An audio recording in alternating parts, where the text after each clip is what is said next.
My hope today, by the way, studying the life of Luther. Wait, the life of Jacob with Luther. This Sunday, we're going to study the life of Luther. Well, it's Sunday night for our, because I'm looking at the pilgrimage. To anyway, we're studying the life of Jacob with Martin Luther today. Our text has taken us to Genesis chapter 26. My hope today is basically to fly through Genesis 26 because I want to focus on Jacob, and Genesis 26 is about Isaac. So I don't want to skip it, but I just want to touch. I have one sentence from Luther that I want to look at, and some plot just to make sure we got the plot for Genesis 26, and then we'll be into Genesis 27. So I hope to dive into Genesis 27. Luther has some. Last week already, I told you guys that I need to look into the chronology because the normal even the conservative chronologies that we have is very different than the chronology that Luther is using. And we're into that again today if we get to chapter 27. So that's the plot. So if you guys have questions or comments, please put them in the sidebar. And here we go. So Genesis chapter 26 is here.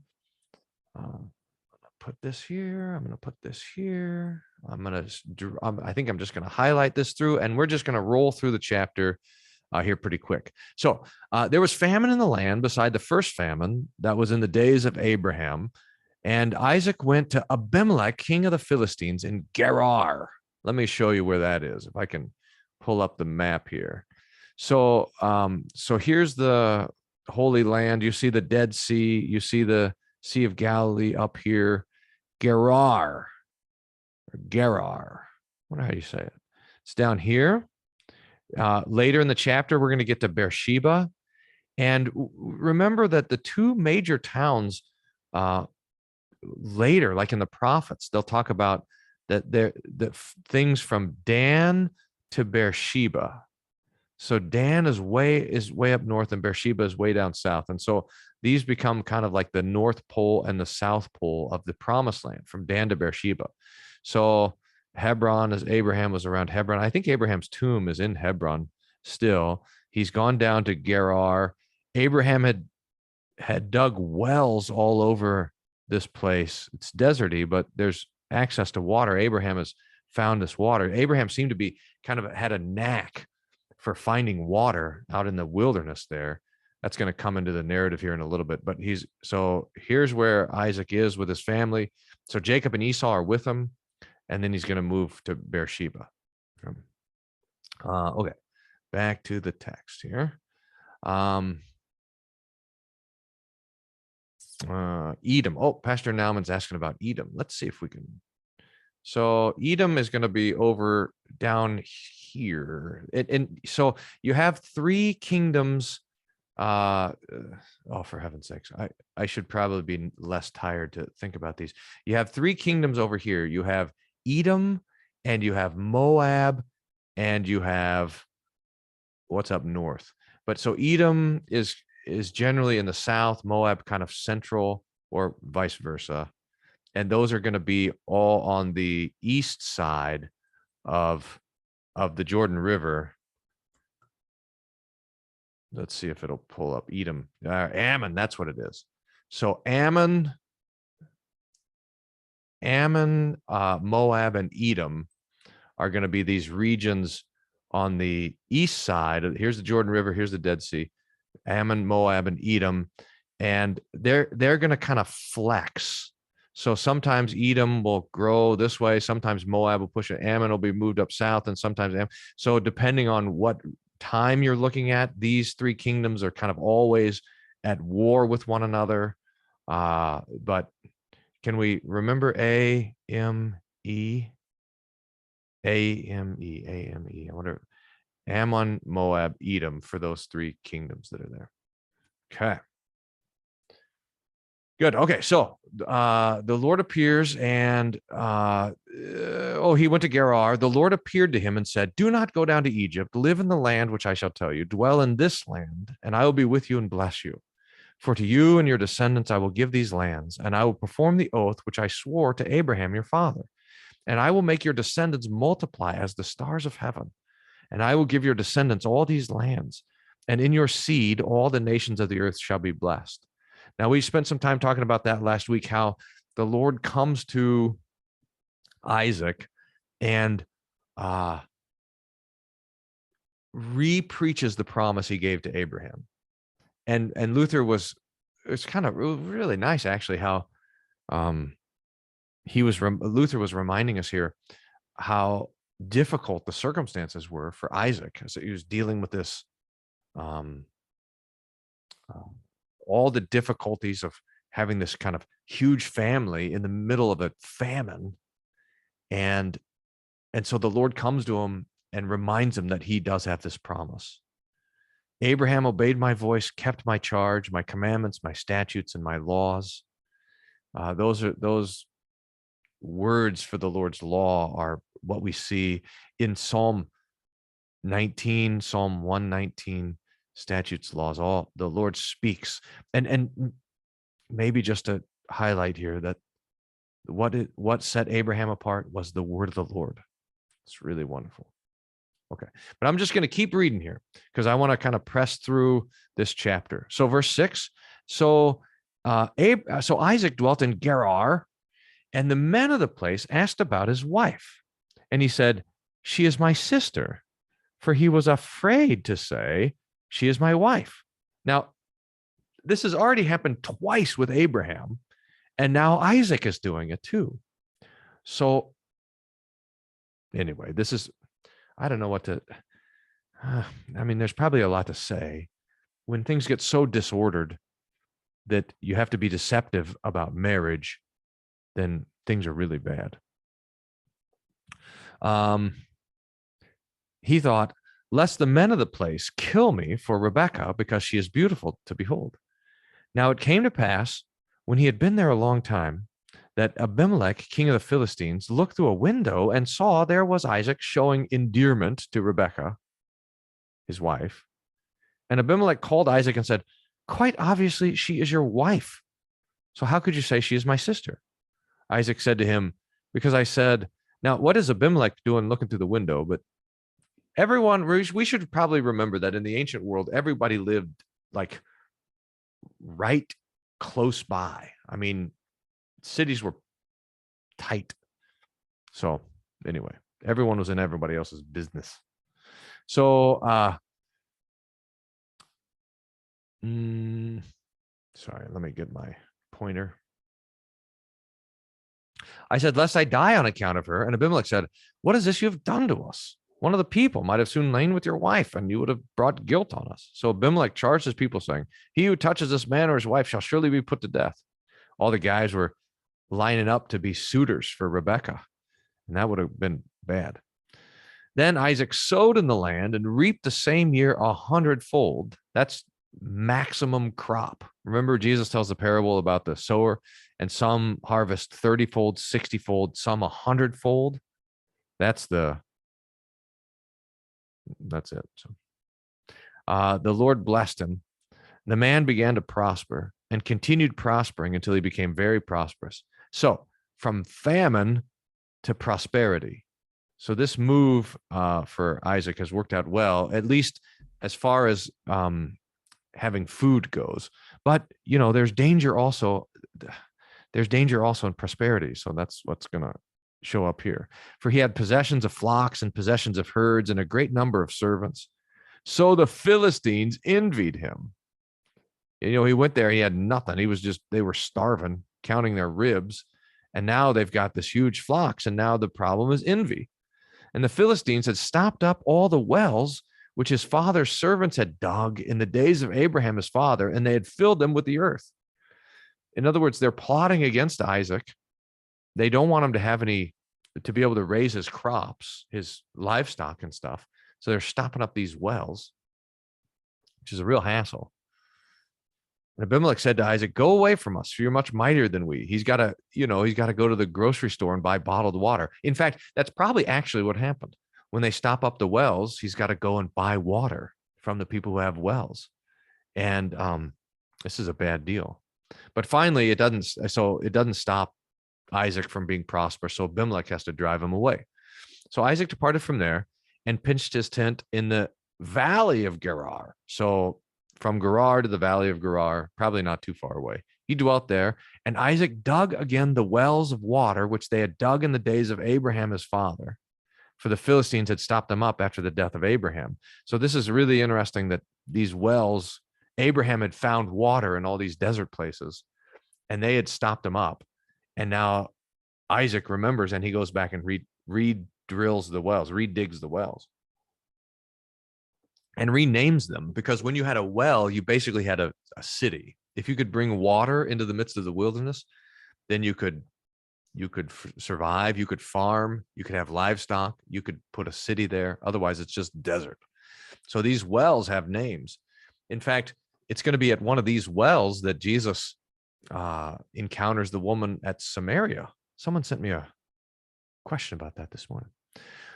Also, Isaac's servants dug in the valley and found a well of running water there.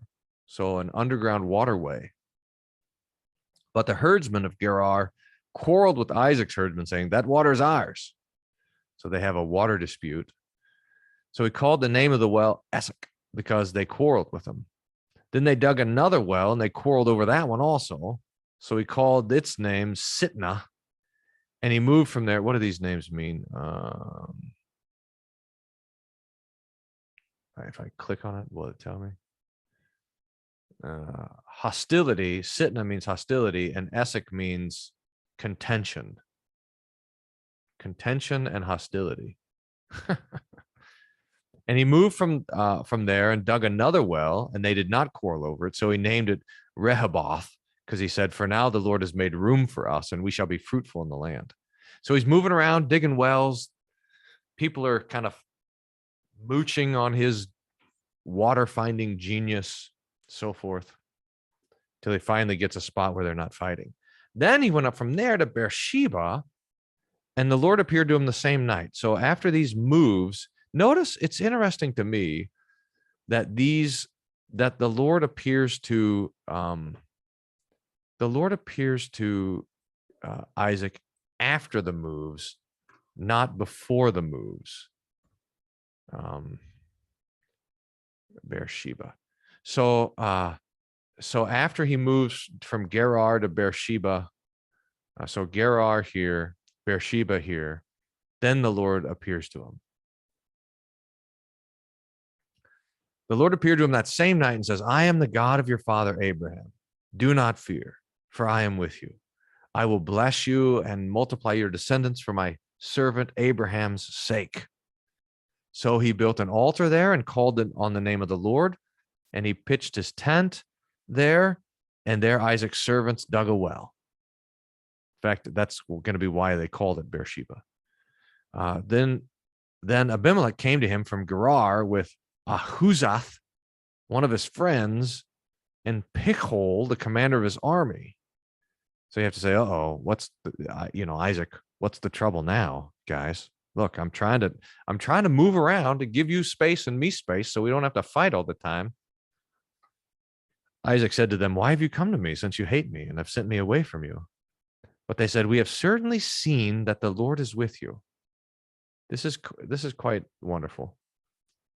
The Lord is with you. This is an obvious thing. They can recognize that the Lord is blessing Isaac and taking care of his family. And so let there now be an oath between us, between you and us. Let us make a covenant with you that you will do us no harm, since we have not touched you, and since we have done nothing to you but good. Well, that's maybe questionable, and have sent you away in peace. You are now the blessed of the Lord. Well, he always was the blessed of the Lord, but they just realized it. So he made them a feast, and they ate and drank, and they arose early in the morning and swore an oath with one another. And Isaac sent them away, and they departed from him in peace. Very patriarchal. These fathers were also kings, and they're making treaties in regard to the peace of their tribes and so forth. It came to pass the same day that Isaac's servants came and told him about the well which they had dug, and said to him, we have found water. So he called it Sheba. Therefore, the name of the city is Beersheba to this day. Let's see what Sheba means. It's pretty nice, huh? Just click on it. Explanation of the name. Well, that doesn't tell us anything. Used to be nice, but Beersheba. Well, anyway, someone has a study note. I thought, look, I say, look how nice you just click on it, and then I click on it, and it doesn't work.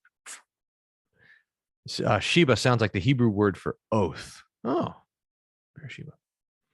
Ah, because he made the oath and they found water.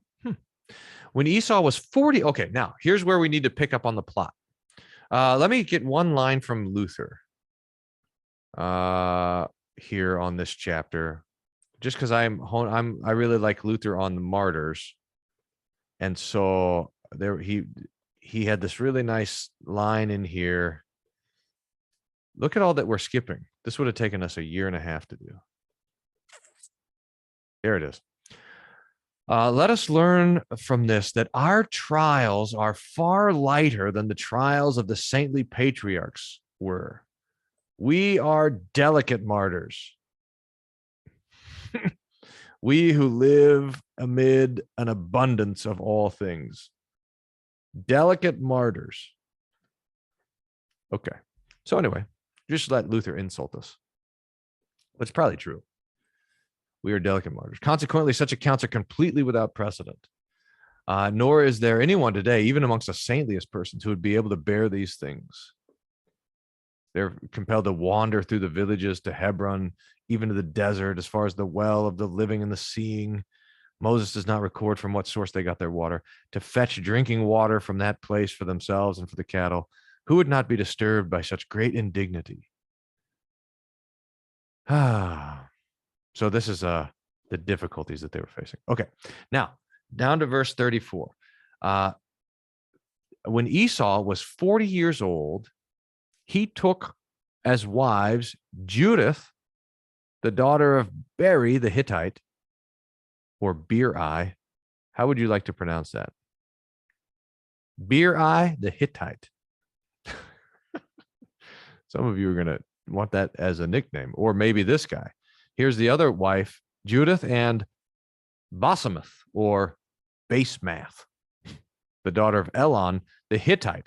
Now, notice both of these wives are not from the family. They're not from Ur, where Rebecca was from.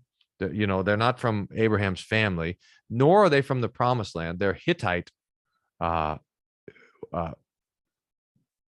ladies, women, who Esau is marrying, and they must have been particularly wicked, because for saintly Rebecca and for Isaac, they were a grief.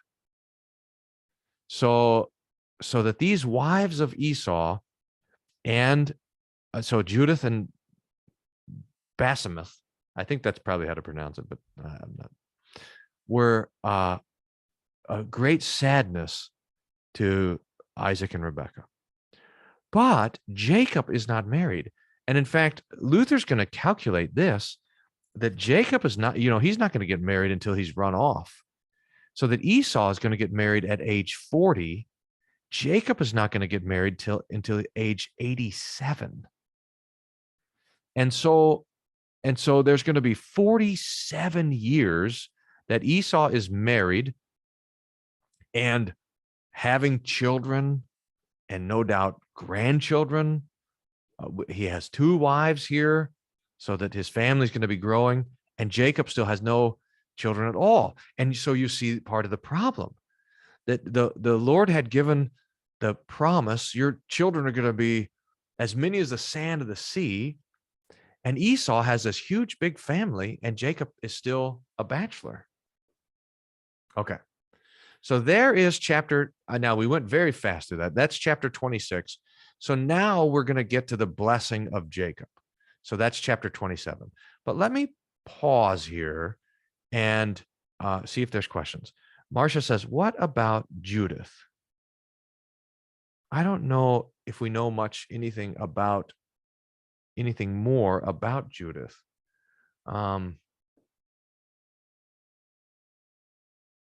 Yeah, Pamela says it's funny that Isaac tries to pass off Rebekah as a sister. Their sons are with him. It's probably Abraham says, okay, I want you guys to know like 4 things, he says to Isaac. And one of them is, don't pretend like your wife is your sister. I did it twice and almost lost everything. Still, he doesn't. Crazy, these guys. Oh, this is nice. Marcia says, when we went to Jordan, our guide told us the way to remember the ancient places east of the Jordan is spelled game, Gilead, Ammon, Moab, Edom. Gilead, Ammon, Moab, Edom. That's nice. So we add Gilead up north there where the balm was. And then we'll have it. Okay. Any other questions? You guys let me know. Otherwise, let's get into chapter 27. Blam. Now it came to pass when Isaac was old, and we're going to get into the calculation of the ages here in a little bit, and his eyes were dim so that he could not see, he called Esau, his older son, and said to him, my son. And he answered, here I am. This reminds us of Samuel later and so forth. And he said, behold, now I'm old. I do not know the day of my death. Now, therefore, please take your weapons, your quiver and your bow, and go out to the field and hunt game for me and make me savory food such as I love. It's something about the food, huh? That's what Jacob used for getting the birthright from Esau already. Bring it to me that I may eat, that my soul may bless you before I die. So Isaac has set it up to where to have, in some ways we saw it before, you have a feast and then you have an oath. That's what he did with Abimelech. And so now he's setting it up. So he's going to have a feast, that Esau is going to prepare the feast. And then he's going to give him a blessing. Now this, by the way, this act of blessing seems strange to us, but it should not. We should probably bless each other more often. Just say, bless you. I guess we do when people sneeze, but we should say it more often. So let's take up Luther's commentary. Pastor Gernander found a nice Luther comment. I'll try to dial back and find that when we get to the end. This chapter deals with the amazing transfer of the blessing of the primogenitor from Esau to Jacob. Now, remember, this is the big deal, because the older shall serve the younger. Wait a minute. Yeah, that's right. And the younger will rule over it. But they're twins, remember? So who's younger? Who's older? Jacob was born first. Esau was the hairy, mightier one. And so there's this question about, well, which is which? And this is pretty important because this has to do with the promise of the Messiah. And so who's going to get it? And there's some conflict here, right? Because Isaac obviously wants to give it to Esau. Go and make some, I want to give you a blessing before I die. But it should go to Jacob. And Rebekah knows that. But here you see also the problem is that Esau, again, was the mighty hunter, a political guy. He's married. He's got 2 wives. He has a family. Jacob's still a bachelor. And Isaac is getting old. How old? 137, we think. Let's see. He describes a divine judgment, which so far has been concealed, but finally disclosed. Above all, however, one must note the computation of the time. Look at Luther says, above all, we got to know the time. And can I just, again, this is this chronology thing. In order that we know what year this event took place, Luther had worked out a chronology. Look at this footnote here. It says that Luther had compiled a chronology, which he and apparently the editors who compiled the lectures employed in the exposition of Genesis. But I don't think we have that. If anybody knows of Luther's chronology of these things and has access to it, that would be great. Because it's coming up a little bit different, his numbers, than the numbers that I use. For this time, Esau and Jacob were 77 years old, because Jacob goes to Mesopotamia at age 77. About this, there's no doubt. The computation demonstrates it clearly. Thus, if the previous 60 years of Isaac's age before the birth of his sons is added to the 770 years, the total is 137 years. And this, we think that the birth of Esau and Jacob, when Isaac was 60, occurred in the year 2005 BC, right around that time. So 77 years after that is 72. We're going to add 72 to it, 2082. So about 282 BC. Wait. You got to subtract. 19. Oh, brother. 1905 is 70. 30 minus 2 is a 1928. 1928 BC is about the time that we're looking at. So right in that realm. Hopefully I drew it so scribbly that you can't actually see it to know that it's wrong. Okay. So Isaac is 137 years old. Now he's going to live another long time. Isaac lives to be 180. So he still has 43 years left of life. So there's a lot of time still. Etc. Esau took 2 wives when Isaac was 100 years old. Beyond these, he lived 36 or 37 years. Therefore, it follows Isaac's 137 years old. So just think that Esau has been also having children for 37 years, growing his family. After Jacob served in Mesopotamia for 7 years, he does not become a bridegroom until he is 84 years old. Is that the number I gave you earlier? Esau took his wives 44 years before this time, and was already the father of many children. And from these, he also no doubt had many grandchildren.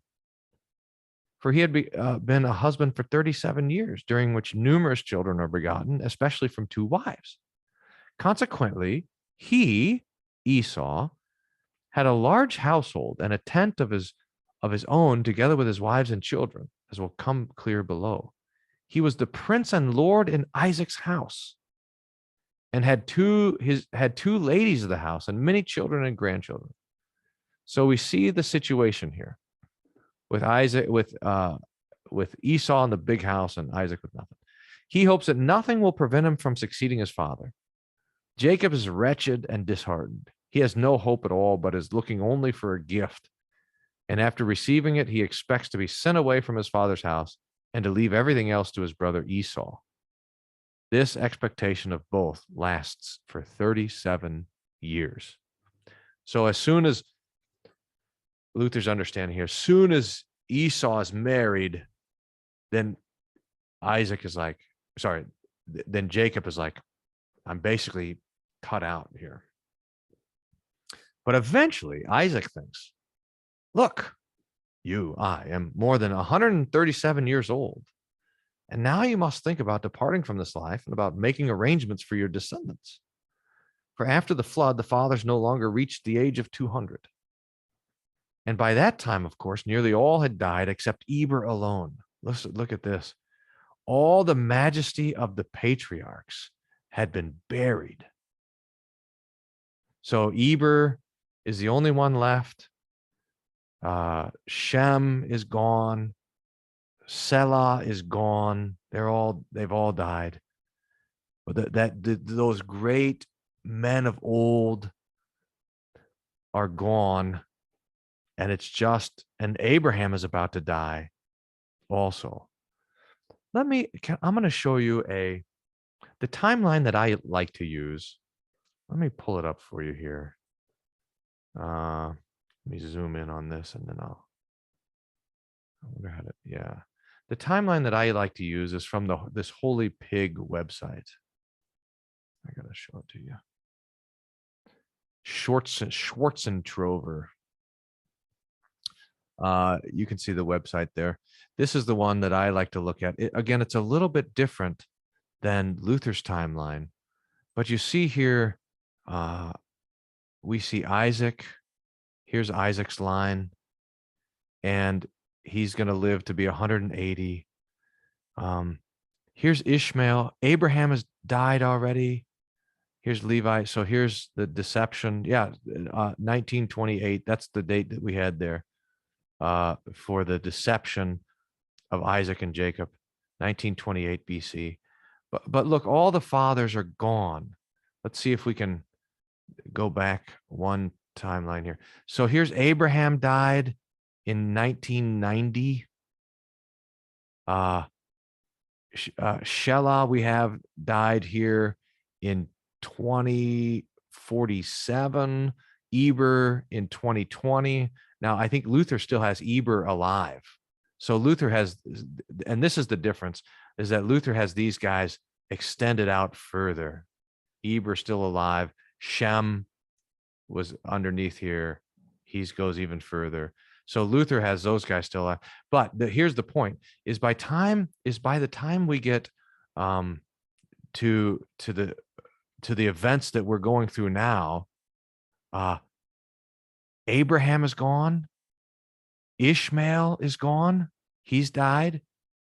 They're kind of on their own. Isaac and Jacob. All that protection from the fathers is gone. Now, as I've sat with people who,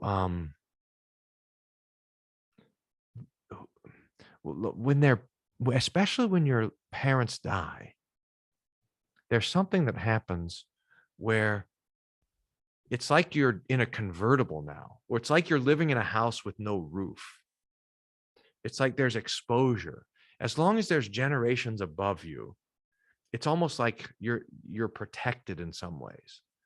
But when it's you, I mean, when you are the oldest of the family that's left alive, then all of a sudden that responsibility for the whole family kind of falls on you.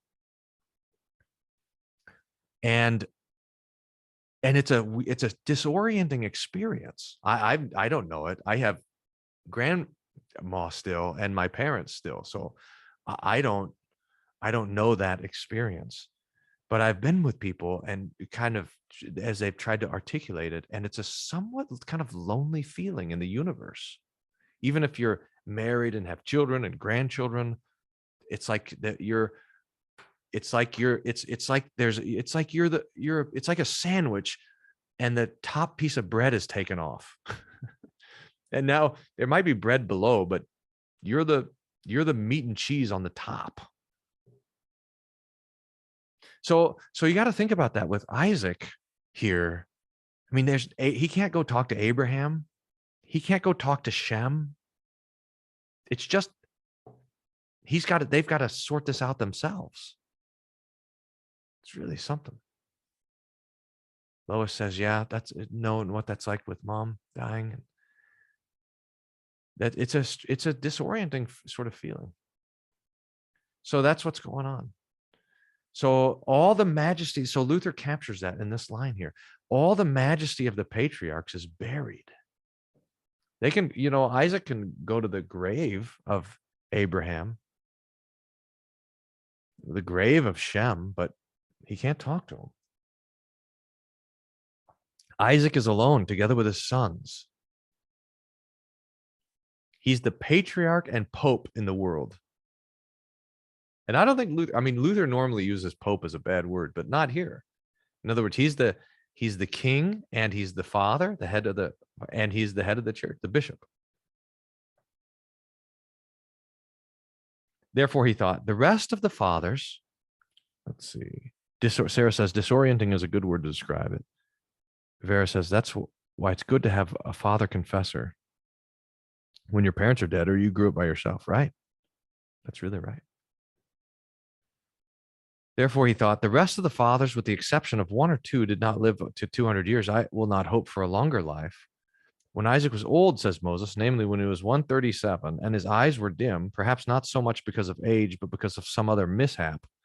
Otherwise, in old age, however, not only the eye. Oh, so here's Luther talking about old age, which does not apply to any of you in this class. This is just going to be completely useless information. We'll cover it anyways, just in case, because someday we'll be old. But In old age, however, not only the eyes, but the taste, the touch, and all the senses and members become weak. For old age is the prelude to death. Just as infants too are dead, so to speak, and without seeing and taste without tasting, so old people turn out to be children again. We've noticed this, and become childish. Their eyes grow dim, and it becomes more and more difficult for them to hear. Consequently, the failing of the senses begins immediately at birth. So you start out on the way, and as death approaches, all the powers and senses become weak again. Accordingly, when either on account of his age or because of the occurrence of sickness, his eyes grew dim so that he was no longer able to see, he called his older son Esau to himself in order to bless him before he died. Here, however, a difficult and someone says, "Oh, Clark, I think I resemble all those things." Remember the great text on getting old on this in Ecclesiastes? Do you guys? This is a funny thing. When Ecclesiastes is describing um, the old age, when it talks about the shutters are. Oh yeah, here. So this is Ecclesiastes 12. Remember now your creator in the days of your youth, before the difficult days come, and the years draw near when you say, I have no pleasure in them, while the sun and the light and the moon and the stars are not darkened, and the clouds do not return after the rain, in the days when the keeper of the house trembles. So this is a picture of the house and old age. So when you get old, the light gets dim, the sun and the moon and the stars are darkened. The clouds do not return after the rain. So your sight becomes cloudy. Then the day when the keeper of the house tremble, just think of when you get old, you start to shake. The strong men bow down. You start to hunch over. When the grinders cease because they are few. So that's talking about a village, and it's grinding the mill, but it's your body now, and you lose your teeth. And so you don't have, there's no one to mill the grain in your mouth. And those that look through the windows grow dim, your eyesight. When the doors are shut in the street and the sound of the grinding is low. When one rises at the sound of a bird. So this is as we get older, our sleep is not as sound, and you hear a bird tweet and you wake up, and the daughters of music are brought low. Your hearing becomes diminished, and they are afraid of heights. I do not like to go on roller coasters anymore, and of the terrors on the way. There, you know how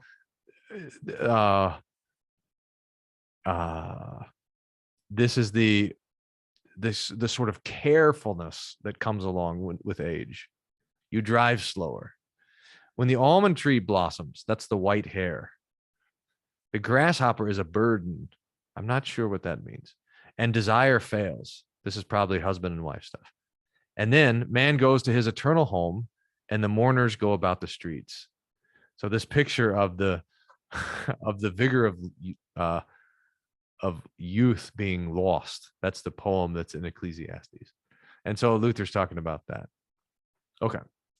But again, that doesn't apply to any of us. Just we should be ready for it, though, because someday it will come. Okay. So Isaac realizes he's getting old, and so he calls Esau to bless him. However, a difficult and troublesome question arises. Why, after the prophecy given to Rebekah above, does Isaac go ahead with his determination to bless the older son?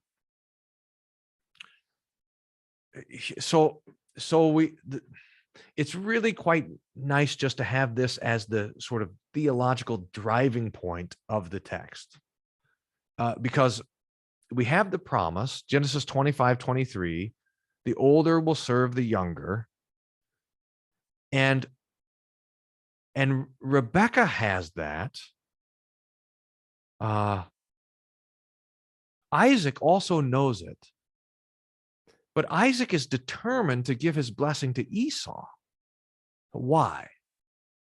So Luther's going to wrestle about this. It's certain that he, Isaac, heard what was said to Rebekah through the divine prophecy. The elder will serve the younger. Two peoples born of you shall be divided, with elder shall serve the younger. For this reason, Rebekah supports Jacob, the younger, but Isaac, on the other hand, favors the older Esau. So the rabbis interpreted this to say that Isaac didn't know the prophecy. But he says this, Luther says, this is absurd and contrary to the nature and custom of spouses who are wont to share such matters with each other. Nor was Rebekah able to conceal the pain she felt as a result of the struggling of the infants in her womb. She undoubtedly complained that she was in danger of her life, and at her husband's bidding, she goes to Eber or Shem to seek his advice and opinion, where he says, you will not die. When she heard this, she returned to her husband, joyfully related the prophecy. Shem said that I would give birth to twins who will live and beget two peoples. What then does Isaac think now? After the divine prophecy had been given that the older must become the younger. This is certainly a difficult question, and the entire chapter is quite amazing. Moreover, the commentaries of others who have expounded Genesis are altogether dull and worthless. I like that Luther says dull here, but I don't think he means boring. I think he means they don't get the point. But here's going to be Luther's guess, and we will explore this in days to come. I incline towards the pious thought that there was a friendly and kindly disagreement about the meaning of the prophecy between Isaac and Rebekah. Rebekah could say to Isaac, the father, it surely seems that Jacob will be the firstborn. Isaac, on the other hand, said, you don't understand it correctly. To me, it seems that this prophecy has already been fulfilled in such a way that Esau overcame Jacob, the older son, in your womb when he wanted to overpower the younger son. Esau came out as the older and must remain the older. So Luther's contention is that Isaac interprets the prophecy to have already been fulfilled in the womb when they were wrestling, rather than after the birth, and that that in the house of Isaac and Rebekah, there's a debate about how to interpret the text, the prophecy that's given. Now, Krista says in the comment, men are stubborn and never listen to their wives. I don't know if that's always true. Carrie was trying to tell me something like that the other day, but I wasn't paying attention. See what I did there? Carrie, by the way, has been insisting that I stop saying that she's the one that asked me how to spell everything for my silly Twitter jokes. So this is there's this fight, this theological back and forth trying to understand the prophecy. But look at how much is on the side of Isaac's argument. Here's Esau. He's married. He has children. Here's Jacob. He's 77 years old. He hasn't been married yet. And then Rebekah would say, well, remember Abraham? Remember how old he was when you were born? Abraham was 99. This is how the Lord seems to do these things. And this is the point. It always looks like the Lord is almost fighting against his own promises. Esau came out as the older and must remain the older. That's Isaac's argument. Rebekah thought the opposite and held fast to her opinion. So later, when that amazing transfer took place, meanwhile, however, there was a friendly disagreement between the spouses. And I think Luther's going to emphasize that friendly disagreement. Isaac, it is good when husband and wife are arguing about the interpretation of Scripture.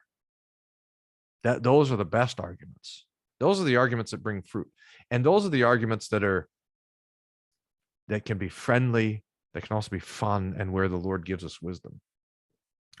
Isaac tried to get Rebekah to change her mind and said, you are mistaken, my dear Rebekah. You do not understand the oracle correctly. Rebekah answered, Esau will not be the firstborn. And she had very weighty arguments. For Esau was a hunter and made covenants with the Hittites, brings two very wicked wives into his father's house. He has not taught his children to be obedient to their parents. From this, she concluded that Esau should be cast aside, and she did this at prompting of the Holy Spirit, who reminded her that Esau, who was the firstborn, who was born first, is the older, and that the other son is the younger. Thus, each parent, calls him who he or she loves the older and the younger son. Friendly mistakes of this kind occur every day between spouses. The same thing happened here with regard to a matter that was not unimportant, and this controversy lasted up to the time of that turning point and reversal. Rebekah concludes that Esau is the older, and that for this reason he cannot become the firstborn according to the prophecy. Got it? Furthermore, he has despised and sold the right of primogenitor. Now, here's a question that I don't know, and that is, how much of this selling the right of primogenitor were Isaac and Rebekah aware of? I'm not sure. All this she considers carefully, just as women have their own thoughts as well, too. It is especially this gift of the moms to meditate on their children and to consider them and to think of them. We see that most fully demonstrated in Mary, who was treasuring all these things of Jesus in her hearts, and so forth. But Isaac holds fast to the opposite opinion and has the rule or the law on his side. Esau is the firstborn. Consequently, the right of primogeniture is his due. Okay. So we see the setup is between Rebekah and Isaac and the interpretation of this prophecy, which is the key thing, the word of God. And they're trying to duke it out. And Isaac is ready to go ahead and bless Esau, but Rebekah is not. And so what unfolds is Isaac calls Esau, says, go out and hunt, bring me some food, bring it back to me, and I'm going to bless you. I'm going to give the blessing to you. And Rebekah hears this plot and says, wait a minute, we have not settled this. And so another plot is about to unfold with Jacob to come dressed up, hairy, and receive the blessing. So that will be next week. Okay, let's say a prayer. I'm going to then hit stop on the recording, and then we'll talk about this and see what questions you guys have. Well, Lord, we give you thanks for the kindness, gentleness, and for the wondrous way in which you treat us through your word. We pray that you would bless us with wisdom and courage by your Holy Spirit, through Christ our Lord. Amen.